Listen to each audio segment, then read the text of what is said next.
তড়িৎ চুম্বকত্ব আজকে বোধহয় পঞ্চম ভাগ এই ভিডিওটা। আগের ভিডিওতে আমরা অ্যাম্পিয়ারের বদ্ধপথ সংক্রান্ত উপপাদ্য বা অ্যাম্পিয়ার সার্কিটাল থিওরেম এবং তার বিভিন্ন প্রয়োগ নিয়ে আলোচনা করেছিলাম। অ্যাম্পিয়ারের বদ্ধপথ সূত্র থেকে একটা অসীম ঋজু পরিবাহীর জন্য চৌম্বক ক্ষেত্র প্রাবল্য নির্ণয় করেছি।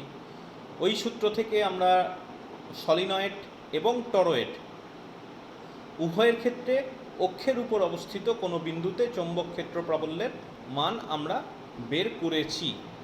আচ্ছা, আজকে আমরা একটা নতুন আলোচনায় যাব, যেখানে বলা হচ্ছে যে আমি যদি একটা সুষম চৌম্বক ক্ষেত্র নিলাম, সাপোজ সেই সুষম চৌম্বক ক্ষেত্রে যদি একটা তড়িৎ পরিবাহী তার রেখে দিই, তড়িৎ পরিবাহী তার মানে একটা conductor that caries some current, যদি তড়িৎ পরিবাহী তার রেখে দিই তাহলে তার উপর একটা ফোর্স কাজ করে।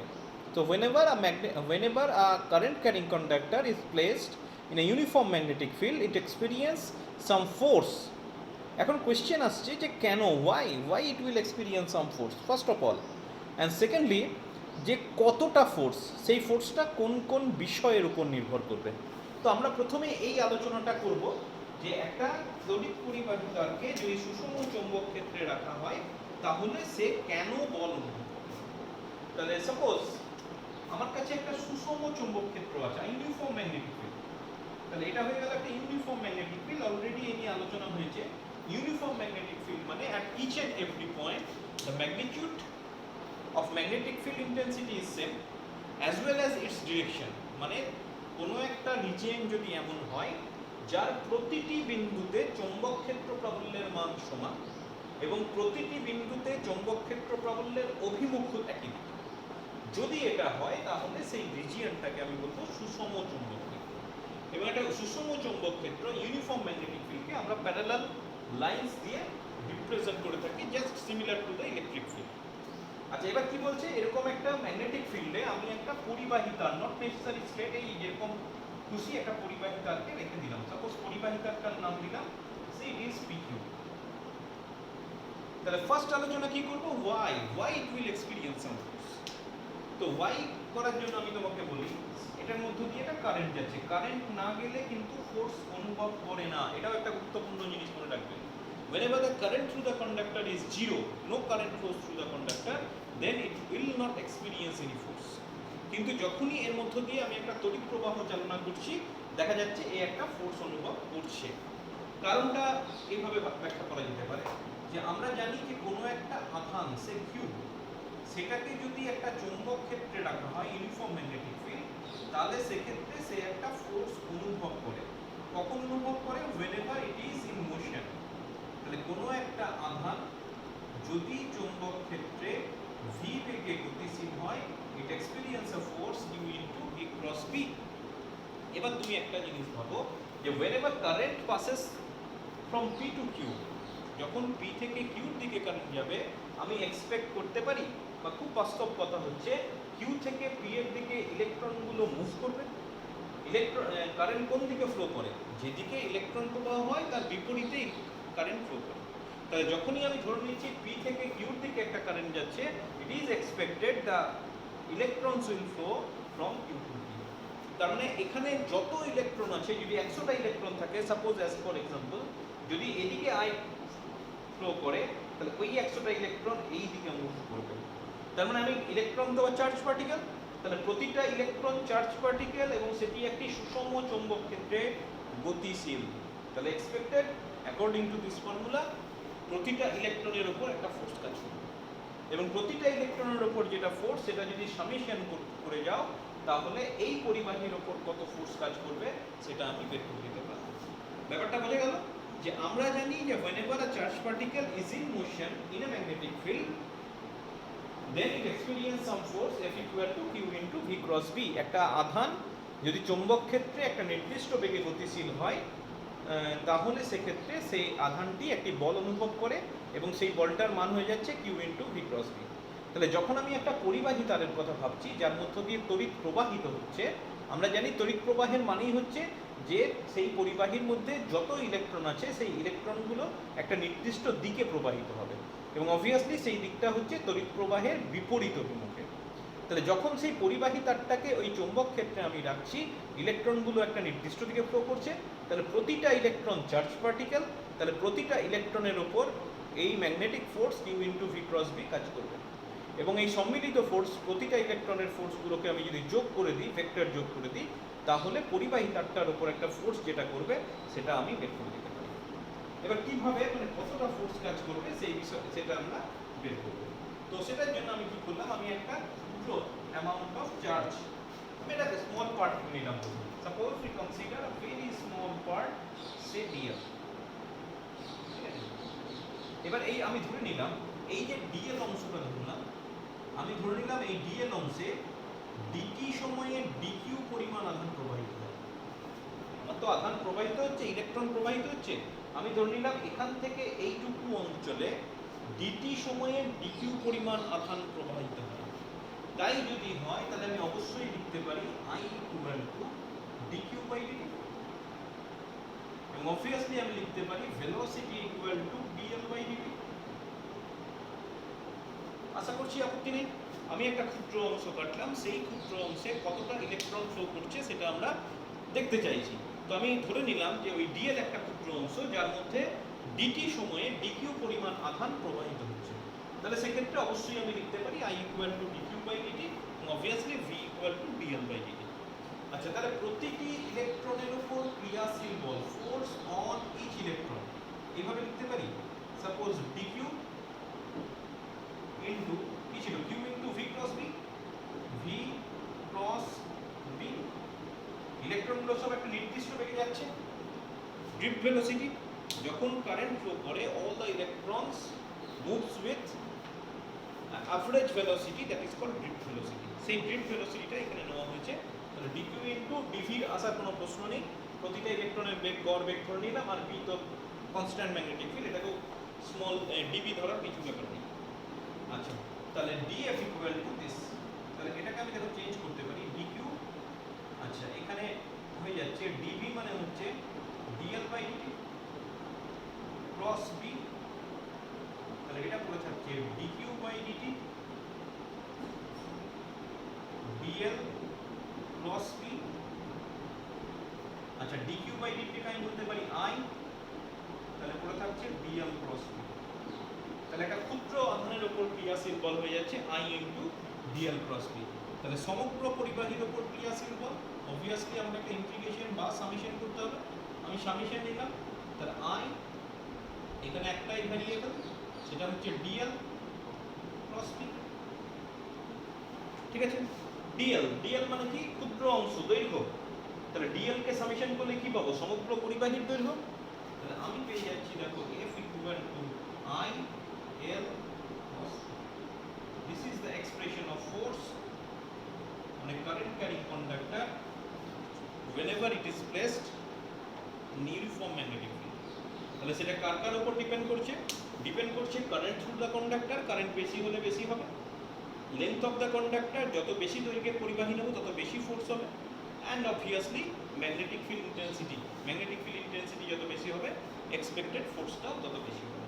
তাহলে আমি যদি ম্যাগনিটিউড নিয়ে নিই, তাহলে সেক্ষেত্রে আমি বলতে পারি net force that is equal to I L B sine, আমরা জানি এ ক্রস বি। এবং তাহলে আমি কি পাচ্ছি, যে থিটা ইকুয়াল টু যদি 0 হয় অথবা থিটা ইকুয়াল টু 180 হয়, তাহলে f ইকুয়াল টু 0, তাই তো, sin 0 বা sin 180।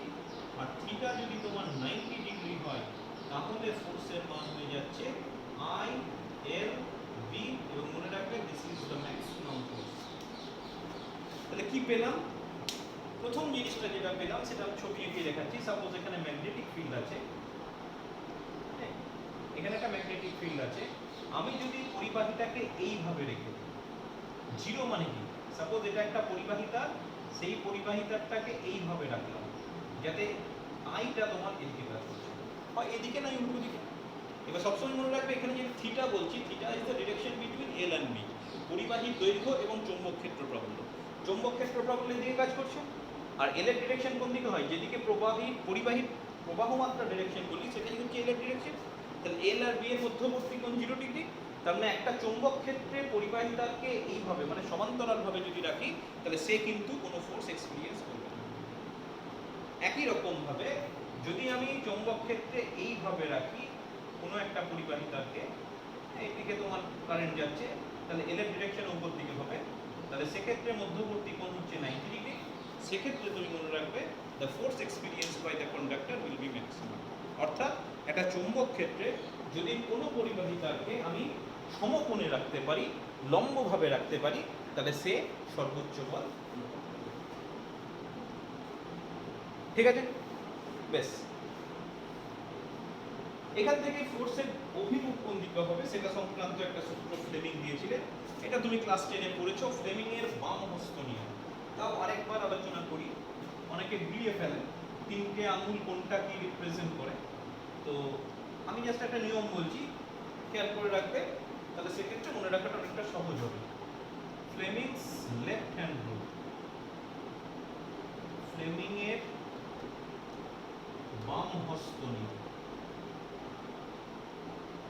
কি বলছে নিয়মটা? প্রথম কথাটা তোমরা জানো যে যদি আমরা বাম হাতে প্রথম তিনটে আঙুল মানে বৃদ্ধাঙ্গুষ্ঠ, তর্জনী, মধ্যমা যদি সমকোণে রেখে প্রসারিত করি, মানে আমি বাড়িয়ে দিলাম কিন্তু সবগুলোকে পরস্পর 90 ডিগ্রি করে, তাহলে পরস্পর সমকোণে রেখে প্রসারিত করলাম।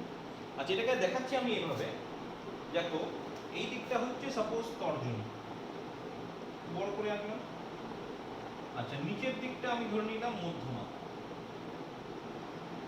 আর বুড়ো আঙুলটা বৃদ্ধাঙ্গুষ্ঠটা দেখাচ্ছি এইভাবে। তাহলে সমকোণে রেখে প্রসারিত করলাম, অ্যাকচুয়ালি বৃদ্ধাঙ্গুষ্ঠটা তোমার দিকে আছে, ওইভাবে তো দেখাতে পারবো না। আচ্ছা, যদি সমকোণে রেখে প্রসারিত করি তাহলে তিনটে আঙুল তিনটে ডিফারেন্ট রাশিকে রিপ্রেজেন্ট করবে, এটা হচ্ছে তোমার মূল কথা। আচ্ছা, কোনটা কোন রাশিকে রিপ্রেজেন্ট করবে তা মনে রাখার সুবিধার জন্য বলি, এখান থেকে আমি শুরু করছি। একটা ফ্যামিলি মনে করো, সেই ফ্যামিলিতে ফার্স্ট মেম্বার আমরা সাধারণত এখন পর্যন্ত ফাদারকেই ধরে রাখি, তাহলে আমি ধরে নিলাম first member that is father. Second member obviously mother হবে, তাহলে ফাদার হয়ে গেল, মাদার হয়ে গেল, আর বাকি কি পড়তে থাকলো একটা চাইল্ড, তাহলে এ হয়ে গেল চাইল্ড। এই জিনিসটাটুকু মনে রাখতে হবে, আর কিছু মনে রাখতে হবে না। প্রথম তিনটে আঙুল, প্রথমটা ফাদার, তারপরটা মাদার নেব, তারপরটা চাইল্ড। এখন প্রশ্ন হচ্ছে ফাদার কি রিপ্রেজেন্ট করছে? এফ। এফ দিয়ে কি প্রকাশিত হয়? ফোর্স বা ক্রিয়াশীল বল। এম দিয়ে কি প্রকাশিত হয়? এম দিয়ে প্রকাশিত হয় ম্যাগনেটিক ফিল্ড বা ম্যাগনেটিক ফিল্ড ইন্টেন্সিটি, চৌম্বক ক্ষেত্র প্রাবল্য। আর সি, সি ফর হচ্ছে কারেন্ট। দেখো, মনে রাখা এমন কিছু কঠিন ব্যাপার নয়। এবার সূত্রটা আরো সহজ হয়ে গেল যে বাম হাতের প্রথম তিনটে আঙুল যদি সমকোণে রেখে প্রসারিত করি, তুমি মনে রাখবে এটাকে লাস্টে বলবো। যদি তর্জনী, এই যে তর্জনী কি রিপ্রেজেন্ট করে? তড়িৎ প্রবাহের অভিমুখ রিপ্রেজেন্ট করে। আর মধ্যমা, মধ্যমা কি রিপ্রেজেন্ট করে? চৌম্বক ক্ষেত্র প্রাবল্য নির্দেশ করে। তাহলে বৃদ্ধাঙ্গুষ্ঠ কি নির্দেশ করবে? সেই পরিবাহীর ওপর ক্রিয়াশীল বল অনুভব করবে। মনে থাকবে? আবার বলে দিচ্ছি, যদি তর্জনী তড়িৎ প্রবাহের অভিমুখ নির্দেশ করে এবং মধ্যমা চৌম্বক ক্ষেত্র প্রাবল্যের দিক নির্দেশ করে, তাহলে বৃদ্ধাঙ্গুষ্ঠটি ক্রিয়াশীল বলের অভিমুখ নির্দেশ করে। মনে থাকবে? আচ্ছা, এই গেল তোমার ফ্লেমিং এর বাম হস্ত নিয়ম। আচ্ছা, ফ্লেমিং এর বাম হস্ত নিয়ম হয়ে গেলে আরেকটা থিওরি বলেছিলাম, চ্যাপ্টারটা বেশিরভাগটাই থিওরি, এবং থিওরিগুলো পরীক্ষায় খুব আসে, অঙ্ক সবই ফর্মুলা বেসিসের অঙ্ক, বললেই তুমি বুঝতে পারবে। আচ্ছা, এরপর যেটা থিওরি বলে দিচ্ছে, থিওরিটা হচ্ছে সমান্তরাল, দুটো সমান্তরাল তার নিলাম, সমান্তরাল পরিবাহীর ওপর ক্রিয়াশীল বল, force on parallel current carrying conductor. ব্যাপারটা কিরকম? বলছে আমার কাছে দুটো সমান্তরাল তার আছে, দুটোই কারেন্ট ক্যারি করছে। সাপোজ প্রথম যে তারটা সেটা I1 পরিমাণ এবং দ্বিতীয় তারটা I2 পরিমাণ কারেন্ট ক্যারি করছে। And let the distance between the two conductors say R, R দূরত্বে রাখা আছে। তো বলছে যদি দুটোর মধ্যে কারেন্ট ক্যারি করে তাহলে তাদের মধ্যে একটা ফোর্স কাজ করবে। তো প্রথমেই প্রশ্ন আসছে কেন ফোর্স কাজ করবে? এন্ড অবভিয়াসলি সেকেন্ড কোশ্চেন কতটা ফোর্স কাজ করবে, এবং 3 নম্বর প্রশ্ন সেই ফোর্সটা কেমন হবে, অ্যাট্রাকটিভ অর রিপালসিভ। বোঝা গেল প্রশ্ন? দুটো current carrying conductor, they are kept parallel to each other at a distance r, at a normal distance r, so they will experience some force, why, how much and the direction। এই তিনটে জিনিস আমরা আলোচনা করব। তাহলে প্রথম প্রশ্ন হচ্ছে কেন। তাহলে কেনর প্রশ্ন যদি উত্তর দিই এইভাবে ভাবতে পারি যে এটা একটা প্রথম তার, তুমি ধরে নাও প্রথমে সেকেন্ড তারটা নেই, তাহলে সেকেন্ড তারটা নেই, এবার আমি কি জানি কোনো একটা কারেন্টের কোনো একটা পরিবাহীর মধ্য দিয়ে যদি তড়িৎ প্রবাহিত হয় তাহলে তার পরিপার্শ্বস্থ অঞ্চলে একটা ম্যাগনেটিক ফিল্ড জেনারেট করে। ইলেকট্রোম্যাগনেটিজমের মূল কথা, ওরস্টেডের সূত্র, whenever a current flows through a conductor a magnetic field is generated in the surrounding region। এবং অলরেডি আমরা এটাও জেনে গেছি যে পরিবাহীর মধ্য দিয়ে কারেন্ট যদি উপর দিকে যায় তাহলে ডান দিকের প্রত্যেক বিন্দুতে যে ম্যাগনেটিক ফিল্ডটা কাজ করে সেটা হচ্ছে ভেতর দিকে, এবং সেটাকে আমরা ক্রস দিয়ে রিপ্রেজেন্ট করি। আর বাঁ দিকের কোনো বিন্দুতে হচ্ছে উপর দিকে, সেটাকে আমরা ডট দিয়ে রিপ্রেজেন্ট করি। বাঁ দিকটা আমি দেখালাম না, কারণ বাঁ দিকটা আমার কাজের নয়। বাঁ দিকে যেটা কাজ করে সেটা হচ্ছে তোমাদের দিকে, আর ডান দিকে যেটা কাজ করে সেটা হচ্ছে ভেতর দিকে। ঠিক আছে? তাহলে প্রথমত আমি পেলাম এটার মধ্য দিয়ে যে কারেন্ট যাচ্ছে তার জন্য তার ডান দিকের সারাউন্ডিং রিজিয়নে একটা ম্যাগনেটিক ফিল্ড কাজ করছে। আমি ধরে নিলাম সেই ম্যাগনেটিক ফিল্ডের মান হচ্ছে V1। আচ্ছা, সেটাকে আগে বের করে ফেলি। তাহলে ম্যাগনেটিক ফিল্ড যেটা তৈরি হচ্ছে সেই V1 এর মান কত হবে? দেখো V1 এর মান হয়ে যাবে, অলরেডি আমরা করে ফেলেছি, μ0I1/2πr, এবং সেটা কোন দিকে কাজ করবে? ভেতর দিকে কাজ করবে। পেলাম? এবার আমি আপাতত মনে মনে ধরে নাও যেটা নেই, ভুলে যাচ্ছি, মানে নেই মানে আছে তো, থাকতে তো হবেই। তাহলে যে ম্যাগনেটিক ফিল্ড তৈরি হলো সেই ম্যাগনেটিক ফিল্ডের সেকেন্ড ওয়েটটা রাখা আছে। ক্লিয়ার? প্রথমে এই ওয়েটটার কথা ভাবলাম, এই ওয়েটটা একটা ম্যাগনেটিক ফিল্ড তৈরি করছে এবং সেই ম্যাগনেটিক ফিল্ডে সেকেন্ড ওয়েটটাকে তোমার রাখা আছে। তাহলে whenever a current carrying conductor is placed in a uniform magnetic field, এখনই আমরা করলাম it will experience some force। তাহলে কেন ফোর্স এক্সপেরিয়েন্স করবে বোঝা গেল? ঠিক আছে, বেশ। তাহলে ম্যাগনেটিক ফিল্ডে যেহেতু দ্বিতীয় তারটা, প্রথম তারটা যে চৌম্বক ক্ষেত্র সৃষ্টি করছে সেই চৌম্বক ক্ষেত্রে দ্বিতীয় তারটা রাখা হয়েছে, তাহলে দ্বিতীয় তারটা কিন্তু একটা বল অনুভব করবে। আচ্ছা, কোন দিকে বল অনুভব করবে প্রথমে সেই জিনিসটা আলোচনা করা যাক। আচ্ছা, B1টা কোন দিকে কাজ করছে? ভেতর দিকে। তাহলে আমি B1টাকে ফোকাস করার জন্য, সাপোজ আমি এই পেনটা ব্যবহার করছি B1টাকে ফোকাস করার জন্য, তাহলে B1 ইজ ইন দ্য ভেতর দিকে, ডাউনওয়ার্ড ডিরেকশন। আচ্ছা, I কোন দিকে কাজ করছে? উপর দিকে। এটা তো কন্ডিশন। এবার ফোর্স কোন দিকে কাজ করবে? আচ্ছা, ফোর্স কোন দিকে কাজ করবে একবার লিখে দিই। যে ফোর্সটা কাজ করে সেই ফোর্সের মান হচ্ছে IL ক্রস B। তাহলে কার উপর ডিপেন্ড করবে? L ক্রস B এর উপর ডিপেন্ড করবে।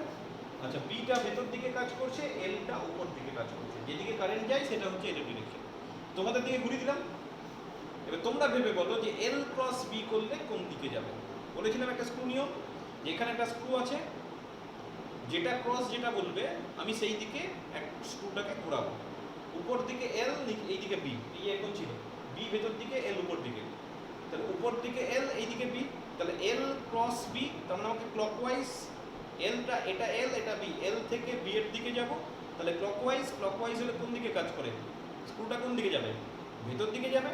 তাহলে স্ক্রুটা কোন দিকে যাচ্ছে? স্ক্রুটা ভেতর দিকে যাচ্ছে। তাহলে আমি গোটা ব্যাপারটা আবার ঘুরিয়ে দিচ্ছি তোমার ছবি অনুসারে, এরকম। তাহলে কোন দিকে হচ্ছে? আমার দিকে হচ্ছে না, এই যে ফোর্সটা দেখে নাও, এটা বি এটা এল, তুমি এল ক্রস বি করছো, তাহলে স্ক্রুটা ভেতর দিকে যাবে, তাহলে ফোর্সটা এটা হচ্ছে ফোর্স, ডানতে যেটা ধরে রেখেছি এইদিকে কাজ করবে। এবার অ্যাকচুয়াল ফিগারের মতো করে দিচ্ছি এরকম, তাহলে ফোর্সটা কোন দিকে হচ্ছে? আমার দিকে। তাহলে আমি করতে পারি কি, এটার উপর যেটা ফোর্স কাজ করবে, that force will be in this direction। সে আমি লিখলাম F2,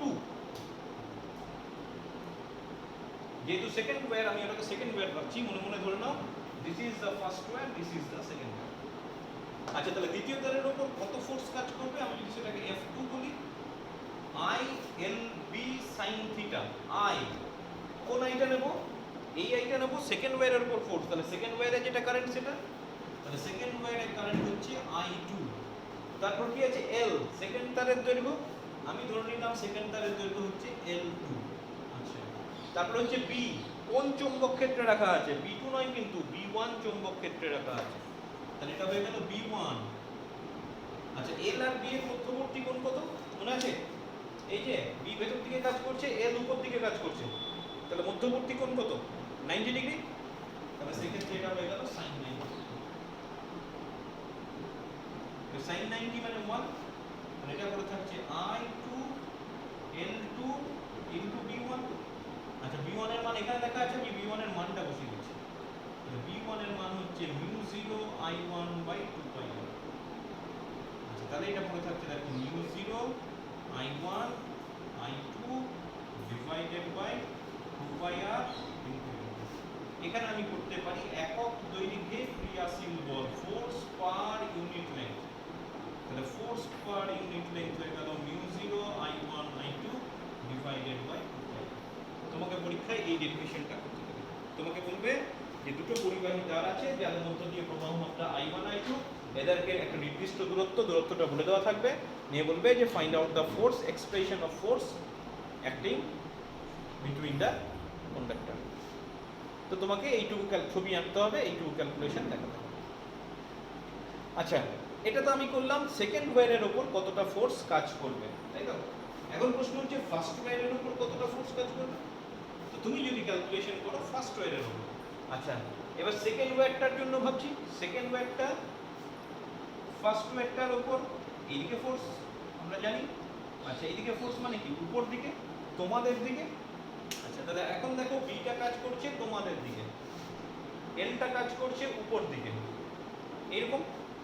তাহলে এবার এল ক্রস বি ভাবো, অ্যান্টি ক্লকওয়াইজ হচ্ছে, তাহলে ফোর্সটা কোন দিকে কাজ করবে, আমার আঙুলটা যদি গেছে তোমাদের দিকে, তাহলে এক্ষেত্রে ফোর্সটা কাজ করছে তোমাদের দিকে। এবার গোটা ছবিটা পাল্টে দিই, ঠিক আছে?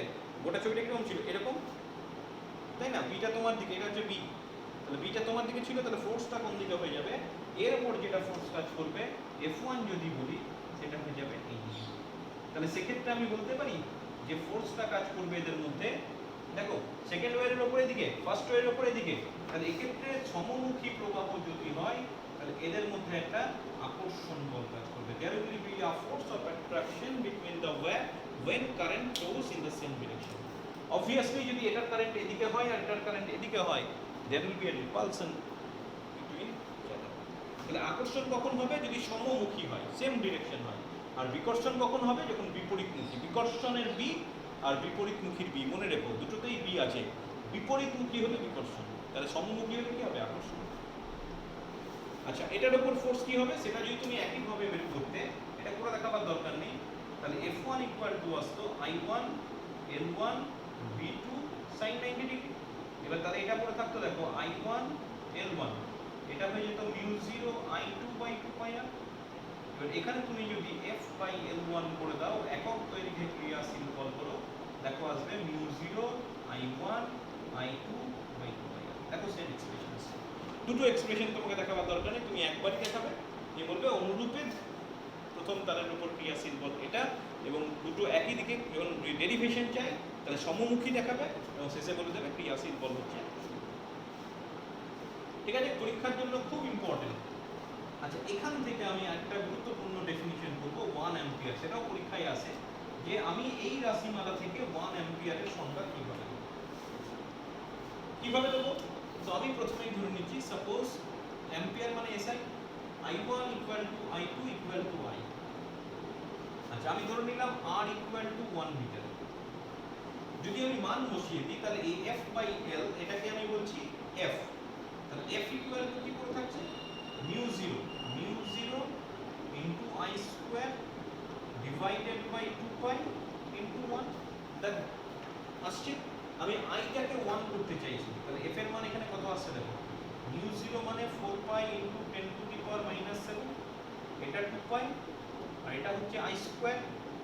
I স্কয়ারটাকে আমি 1 করে দিলাম, 1 অ্যাম্পিয়ার চাইছি, তাহলে এটা পড়ে থাকছে দেখো 2 into 10 to the power -7, obviously Newton. তাহলে আমি কি কি ধরে নিলাম, এটা রাফে রইল তোমার বোঝার জন্য। তাহলে আমি যদি I1 সমান I2 সমান I ধরি, R সমান 1 ধরি, এবং f সমান 2 into 10 to the power minus 7 Newton V, তাহলে সেক্ষেত্রে আমি কি পাবো? আমি পাবো I ইকুয়াল টু 1। ঠিক, তাহলে I ইকুয়াল টু 1 আমি কখন পাচ্ছি? প্রবাহ মাত্রা 1 কখন পাচ্ছি? যদি দুটো সমমানের প্রবাহ, এই যে এটা তো y হতে হবে, এটা তো y হতে হবে, সমমানের প্রবাহ 1 মিটার দূরত্বে রাখা, এটা দূরত্ব হচ্ছে 1 মিটার দূরত্বে রাখা কোনো পরিবাহী তারের মধ্য দিয়ে প্রবাহিত হয়, এবং সেক্ষেত্রে ক্রিয়াশীল বল যদি 2 into 10 to the power minus 7 Newton হয়, তাহলে সেক্ষেত্রে প্রতিটি পরিবাহীতে প্রবাহ মাত্রাকে 1 অ্যাম্পিয়ার ধরা যেতে পারে। এখানে একটা জিনিস মনে রাখবে, যেহেতু এখানে মিউ জিরোর ব্যাপারটা নিচ্ছি, তাহলে শূন্য স্থানে কথাটা, তাহলে শূন্য স্থানে 1 মিটার দূরে রাখা দুটি পরিবাহী তারে সমমানের প্রবাহ প্রবাহিত হলে, এই যে 1 মিটার দূরত্বে রাখা দুটো পরিবাহী তারে সমমানের প্রবাহ প্রবাহিত হলে যদি তাদের মধ্যে ক্রিয়াশীল বল 2 into 10 to the power minus 7 Newton হয়, তাহলে প্রতিটি পরিবাহীর প্রবাহ মাত্রাকে 1 ampere. 2 wires, parallel wires kept at a distance 1 meter in vacuum experience a force of 2 into 10 to the power minus 7 Newton due to similar current through them, then the current in each conductor is equal to 1 ampere. তোমার কিন্তু এই সংজ্ঞাটা করতে হবে, এই সংজ্ঞাটা পরীক্ষায় আসে। ঠিক আছে, তাহলে এই গেল দুটো প্যারালাল ওয়্যারের মধ্যে ক্রিয়াশীল বল, এবং সেই ক্রিয়াশীল বলের ধারণা থেকে আমি 1 অ্যাম্পিয়ারের সংজ্ঞা করব।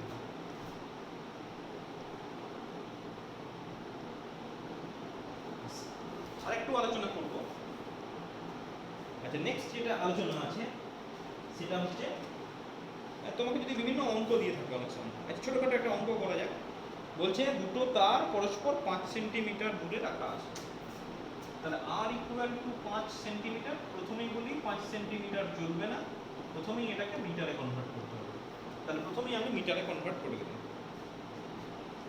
তার দুটির মধ্যে বিপরীতমুখী প্রবাহ মাত্রা 5 অ্যাম্পিয়ার ও 3 অ্যাম্পিয়ার। তাহলে একটাকে ধরে নিলাম 3 অ্যাম্পিয়ার আর একটাকে ধরে নিলাম 5 অ্যাম্পিয়ার, আর বলে দিয়েছি প্রবাহটা বিপরীতমুখী, দে আর ইন অপোজিট ডিরেকশন। প্রশ্ন দিয়েছে কতটা ফোর্স কাজ করবে এবং কোন দিকে কাজ করবে। তাহলে বিপরীতমুখী দিয়েছে, তাহলে প্রথমেই আমার কনক্লুশন হচ্ছে এখানে বি আছে, মানে আমার এখানে বিকর্ষণ বল কাজ করবে, এখানে আমার বি দিয়েই শুরু হবে। তাহলে একটা হয়ে গেল। কতটা ফোর্স কাজ করবে সেটাও আমি বের করে দিতে পারি। ফর্মুলা হচ্ছে মিউ জিরো I1 I2 2 পাই আর, আচ্ছা এটা হয়ে যাচ্ছে 4 পাই 10 to the power minus 7, 3 5 2 pi 5 into 10 to the power minus 2। 5 একটা কাটছে, 2 পাইটা 2 দিয়ে কেটে দাও, তাহলে 2 3 হচ্ছে 6, 10 to the power minus 5। Obviously Tesla নয়, সরি এটা এফ মানে এটা হয়ে যাবে নিউটন। খেয়াল রাখবে, তাহলে উত্তর হয়ে যাচ্ছে 6 into 10 to the power minus 5 Tesla. ঠিক আছে, আচ্ছা খুব গুরুত্বপূর্ণ একটা ডেরিভেশন করে ফেললাম। এর পরের ডেরিভেশনটাও খুব important.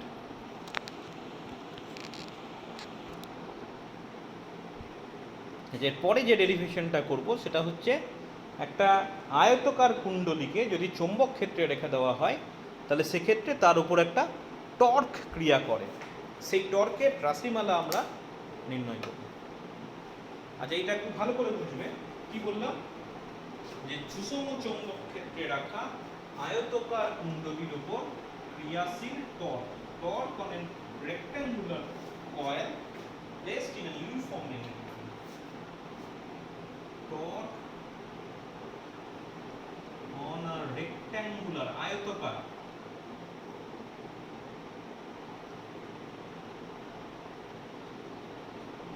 in a uniform magnetic field। দেখো আবার বলছি uniform magnetic field, so it must be parallel to each other. তাহলে এটা হয়ে গেল বি। এইখানে তুমি একটা আয়তকার কুণ্ডলী রেখে দিয়েছো, আমি একটা নাম দিলাম, সে পি কিউ আর এস, ঠিক আছে? আমি ধরে নিলাম ক্লকওয়াইজ কারেন্ট যাচ্ছে, আমি ধরে নিলাম আয়তক্ষেত্রটির প্রস্থ, এখানে পাশে লিখে রাখছি, এটার প্রস্থ হচ্ছে বি আর দৈর্ঘ্য হচ্ছে এল, প্রবাহ মাত্রা অবভিয়াসলি। তো এটাকে যদি আমি চৌম্বক ক্ষেত্রে রাখি তাহলে এটার উপর একটা টর্ক কাজ করবে, আমি এটা বললাম। তো প্রথমত প্রশ্ন হচ্ছে যে টর্ক, আশা করছি মনে আছে, তবু আমি আরেকবার বলে দিচ্ছি। টর্ক ব্যাপারটা আসে থেকে যে দুটো সমমানের বিপরীতমুখী বল যদি কোনো বস্তুর উপর ক্রিয়া করে, এরকম একটা বস্তু আছে সাপোজ, এটার উপর এই দিকে একটা বল কাজ করছে সাপোজ এফ, এই দিকে একটা বল কাজ করছে সাপোজ এফ, তাহলে সেক্ষেত্রে এটার উপর আমরা বলে থাকি যে একটা দ্বন্দ্ব কাজ করছে। দেখো দুটো সমমানের বল বিপরীত দিকে যদি কাজ করে, এবং সেক্ষেত্রে টর্ক কাকে বলে? টর্ক ইকুয়াল টু হয়ে যাচ্ছে দ্বন্দ্বের ভ্রামক, এবং দ্বন্দ্বের ভ্রামক কত হয়? F into x. এক্সটা কি? এই দুটো বলের মধ্যে লম্ব দূরত্ব যদি এক্স হয় তাহলে সেক্ষেত্রে এফ ইন্টু এক্স হয়ে যাচ্ছে টর্ক। তো এখানে তোমাকে ওই টর্কের মানটাই বার করতে হবে, তার মানে আমাকে প্রথমে দেখতে হবে যে কি কি ফোর্স কাজ করছে। চারটা বাহুর উপরে আমি ফোর্স কাজ নির্ণয় করব, এবং ফোর্স নির্ণয় করার পর সুবিধা হয় যদি এটা একটা মাঝখান দিয়ে যায়, তাহলে চেষ্টা করবে এমনভাবে জিনিসটা আঁকতে যেন এটা মাঝের দিয়ে যায়। ঠিক আছে, অসুবিধা খুব বেশি কিছু নেই। P Q R S. আচ্ছা এখানে দেখো আমি একদম মধ্যবিন্দু থেকে আরেকটা জিনিস দেখাচ্ছি, সেটা হচ্ছে এন হ্যাট। কি বলবে এন হ্যাট? ব্যাপারটা কি? এন হ্যাটটা হচ্ছে কুণ্ডলীর তলের সঙ্গে লম্ব। তো 3 ডাইমেনশনাল ফিগার, ধরে নাও এটা একটা কুণ্ডলী, এই কুণ্ডলীটাকে আমি এইভাবে দেখিয়েছি অ্যাকচুয়ালি, রাইট? এবার সেই কুণ্ডলীর উপর কুণ্ডলীর তলের সঙ্গে লম্ব, এটা কুণ্ডলীর তল, এইটা হচ্ছে তোমার এন হ্যাট। আমি এটা এঁকেছি এইভাবে, রাইট? তাহলে এন হ্যাট হচ্ছে কুণ্ডলীর তলের সঙ্গে লম্ব।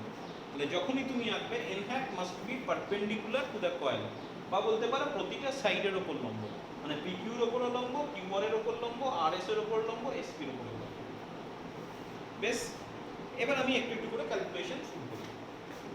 আচ্ছা এটার মধ্য দিয়ে কারেন্ট যাচ্ছে, আমি একটু আমার ছবির সুবিধার জন্য, আচ্ছা আমি একটা একটা করে বাহু দেখাচ্ছি, পরীক্ষায় তোমাদের একটা একটা করে বাহু দেখানোর দরকার নেই। আমি প্রথমে দেখাচ্ছি পি কিউ বাহু। তাহলে পি কিউ বাহুটা এরকম আছে। আচ্ছা নরমালটা কোন দিকে কাজ করবে? এন হ্যাটটা, এটা n hat, n hat is normal to the surface. আচ্ছা বি কোন দিকে কাজ করছে? বি রাইট হ্যান্ড সাইড, এই দিকে বি কাজ করছে। আচ্ছা এই অ্যাঙ্গেলটাকে আমি থিটা বলেছি, দেখে নাও ছবিতে কিন্তু এত সব দেখাবার দরকার নেই, এটা তোমার বোঝানোর জন্য বলছি, খাতাতেও এত সব দেখা নেই। পি কিউ, তাহলে এটা হচ্ছে পি কিউ বাহুর উপর ব্যাপারটা। আচ্ছা তাহলে এল কোন দিকে কাজ করছে? আমি বলেছি যেদিকে কারেন্ট যাবে সেই দিকে এল কাজ করবে, এই দিকে কারেন্ট যাচ্ছে, তাহলে এল আর বি এর মধ্যবর্তী কোণ কত? দেখো এল আর বি এর মধ্যবর্তী কোণ 90 মাইনাস থিটা, তাহলে এল আর বি এর মধ্যবর্তী কোণ 90 মাইনাস থিটা। তাহলে এটার উপর যে ফোর্স কাজ করবে যদি আমি F1 বলি তাহলে এটা হয়ে গেল I। আচ্ছা এটা কি? প্রস্থ, তাহলে প্রস্থের জায়গায় আমি লিখব স্মল বি। দৈর্ঘ্য, প্রস্থ মানে কি? সার্কেল লেন্থ, সেই লেন্থটা হচ্ছে স্মল বি। ফর্মুলা কি? I L B sin theta, এটা মাথায় রেখো আবার। তাহলে F equal to I L B sin theta, তাহলে I B into magnetic field into sin theta. আচ্ছা এখানে থিটার জায়গায় 90 মাইনাস থিটা, এই যে 90 মাইনাস থিটা, তাহলে এটার উপর যে ফোর্স কাজ করছে সেটা হচ্ছে I B B cos theta. ঠিক হলো? আচ্ছা এটা কোন দিকে কাজ করবে? ডিরেকশন করতে গেছে এল ক্রস বি করে। এল কোন দিকে কাজ করছে? এই দিকে। বি কোন দিকে কাজ করছে? এদিকে, তাহলে ক্লকওয়াইজ। তাহলে উপর থেকে যদি দেখো তাহলে সেটা মনে হবে ক্লকওয়াইজ। তাহলে এবার তুমি বুঝে নাও যে উপর থেকে দেখছো ক্লকওয়াইজ, ক্লকওয়াইজ কোন দিকে হয়? ভেতর দিকে। তাহলে সেক্ষেত্রে F1 এর উপর যে ফোর্সটা হবে সেই ফোর্সের ডিরেকশনটা হয়ে যাবে ভেতর দিকে। ঠিক আছে?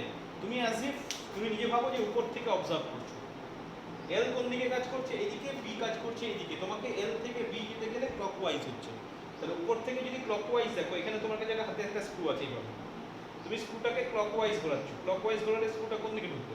নিচের দিকে নামবে, তাহলে ওটা হয়ে যাচ্ছে F1। একই রকম ভাবে তুমি যদি আরএস বাহু, আচ্ছা কারেন্টটা এইদিকে যাবে, আচ্ছা আরএস বাহুটা এরকম ভাবে আছে, এইদিকে আর, এদিকে এস, এটা হচ্ছে আই এর ডিরেকশন, এন হ্যাট কোন দিকে লম্ব, আর এই দিকে কাজ করছে বি, এই অ্যাঙ্গেলটা হচ্ছে থিটা। তাহলে আই মানে হচ্ছে এল এর ডিরেকশন, এল এর সঙ্গে বি এর মধ্যবর্তী কোণ হবে, তাহলে এল এর সঙ্গে বি এর মধ্যবর্তী কোণ হয়ে যাচ্ছে 90 প্লাস থিটা। তাহলে F2 যদি বলি তাহলে F2 equal to I B B sin 90 plus theta. তাহলে sin 90 প্লাস থিটা হয়ে গেল I B B cos theta. কোন দিকে কাজ করবে? নিচ দিক থেকে এবার অবজার্ভ করার কথা ভাবো। যদি তুমি নিচ দিক থেকে দেখো, এদিকে L কাজ করছে আর এই দিকে B কাজ করছে, সরি বিটা এই দিকে কাজ করছে। তাহলে এখানে এটা হচ্ছে L, তাহলে নিচ থেকে যদি দেখো তাহলে অ্যান্টি ক্লকওয়াইজ, সরি নিচ থেকে যদি দেখো ক্লকওয়াইজ, বা উপর থেকে যদি দেখো, উপর থেকে দেখলে তোমার কাছে স্ক্রু আছে, তুমি অ্যান্টি ক্লকওয়াইজ, তাহলে স্ক্রুটাকে যদি অ্যান্টি ক্লকওয়াইজ ঘোরাই কোন দিকে হবে? উপর দিকে সরে আসবে, তোমার দিকে সরে আসবে। তাহলে সেক্ষেত্রে এটার উপর যেটা ফোর্স কাজ করবে সেটা হয়ে যাচ্ছে উপর দিকে।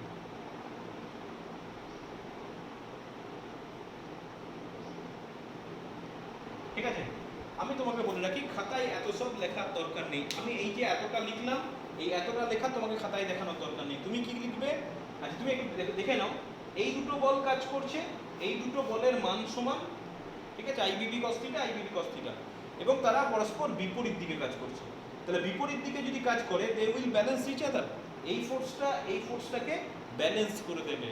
তার মানে এই দুটো ফোর্সের কোনো এফেক্ট এই কুণ্ডলীর উপর পড়বে না। তাহলে এই এতটা যে বোঝালাম, তোমাকে এতটা লেখার দরকার নেই। তুমি প্রথমে বলবে একটা আয়তাকার কুণ্ডলী, দৈর্ঘ্য এটা, প্রস্থ এটা, সুষম চৌম্বক ক্ষেত্রে রাখা আছে।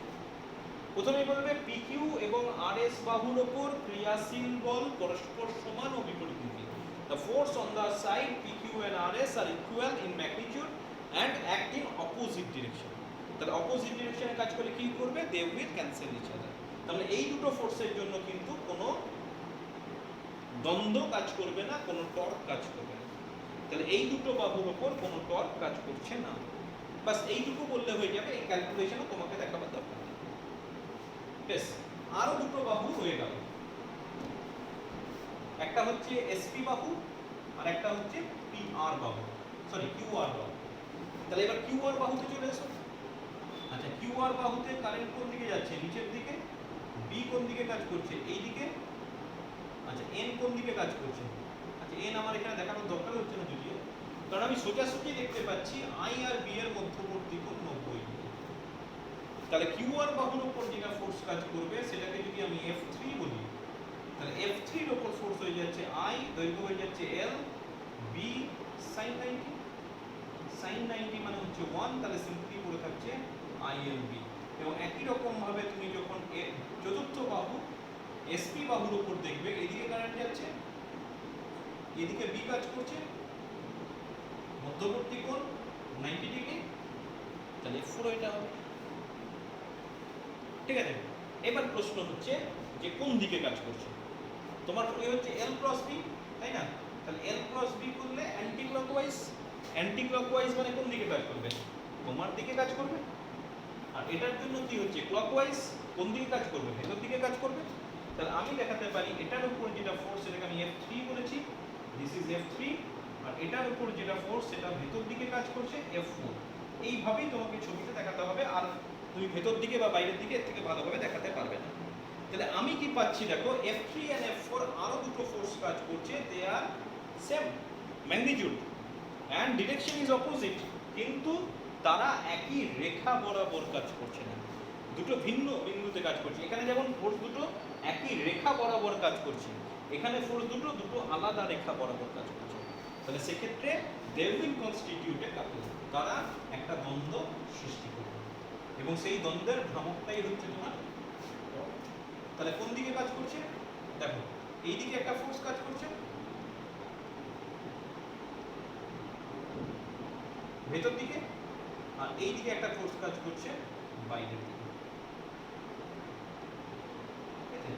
ফোর্স এদিকে কাজ করছে আর এদিকে একটা ফোর্স কাজ করছে। এদের মধ্যে যেটা লম্ব দূরত্ব হবে, আমি উল্টো ভাবে ঘুরিয়ে দেখাচ্ছি, যদি উল্টো দিকে হতো, সাপোজ তোমার এদিকে একটা ফোর্স কাজ করছে আর এদিকে একটা ফোর্স কাজ করছে, this is a force and suppose this is a force. এই দুটো হচ্ছে তোমার কি বলবো ক্রিয়াশীল বল। এদের মধ্যে যেটা লম্ব দূরত্ব হবে সেই লম্ব দূরত্বটাকে যদি আমি x বলি, অ্যাকচুয়ালি তো তলটা এইভাবে আছে, এইভাবে আছে, কুণ্ডলীটাকে আঁকলাম, মানে গোটা জিনিসটা অ্যাকচুয়ালি কাজ করছে এইদিকে, আমি গোটাটাকে ঘুরিয়ে দিলাম, তাহলে এইভাবে ভাবতে পারো। তাহলে সেক্ষেত্রে এটা হচ্ছে তোমার বি, এটা হচ্ছে তোমার বি। তাহলে সেক্ষেত্রে ত্রিভুজের কনসেপ্ট থেকে বলতে পারি x by B equal to হয়ে যাবে সাইন থিটা। সেক্ষেত্রে আমি পাবো কি x equal to B sine theta, মানে দুটো বলের মধ্যে লম্ব দূরত্ব যেটা হবে সেটা হচ্ছে বি সাইন থিটা।